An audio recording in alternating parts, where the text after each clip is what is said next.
ফ্রান্সের রাজধানী প্যারিসে শুরু হওয়া বিশ্বের সবচেয়ে বড় ক্রীড়া আসর অলিম্পিকের উদ্বোধনের ঠিক আগে হামলা হয় দেশটির রেল নেটওয়ার্কে।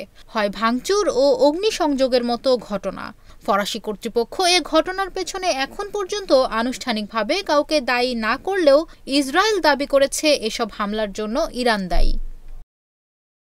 ইরানি সংবাদ মাধ্যম ইরান ইন্টারন্যাশনালের প্রতিবেদন অনুসারে ইসরায়েলি পররাষ্ট্রমন্ত্রী ইসরায়েল কাটজ দাবি করেছেন, ফ্রান্সের উচ্চগতির রেল নেটওয়ার্কে হামলার বিষয়টি পরিচালনা করেছে ইরান।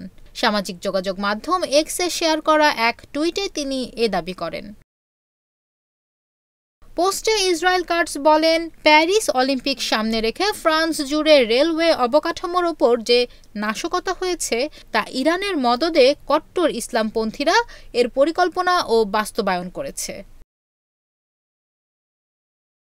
টুইটে কাটজ আরও দাবি করেন, তিনি ফ্রান্সের পররাষ্ট্রমন্ত্রী স্টেফান সেজোর্নকে সতর্কও করেছিলেন। তিনি লেখেন, ইসরায়েলের কাছে থাকা তথ্যের ভিত্তিতে আমরা ফ্রান্সকে সতর্ক করেছিলাম যে ইরানিরা অলিম্পিকে ইসরায়েলি প্রতিনিধি দল ও সব অলিম্পিক অংশগ্রহণকারীর বিরুদ্ধে সন্ত্রাসবাদী হামলার পরিকল্পনা করছে।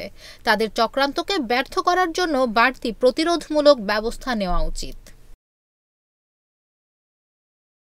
শুক্রবার ফ্রান্সের উচ্চগতির রেল নেটওয়ার্কে সহিংস হামলা চালানো হয়। এতে অন্তত ৮ লাখ ভ্রমণকারী বিপাকে পড়ে। হামলায় বিভিন্ন লাইন ক্ষতিগ্রস্ত হওয়ার কারণে ট্রেনগুলোকে অন্য পথে ঘুরিয়ে দেওয়া হচ্ছে।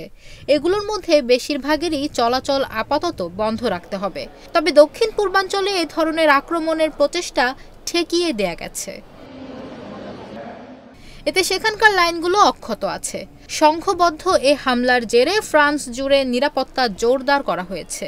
পরিস্থিতির অবনতির আশঙ্কায় প্যারিসে নিরাপত্তা জোরদারের পাশাপাশি ব্যাপক কড়াকড়ি আরোপ করা হয়েছে।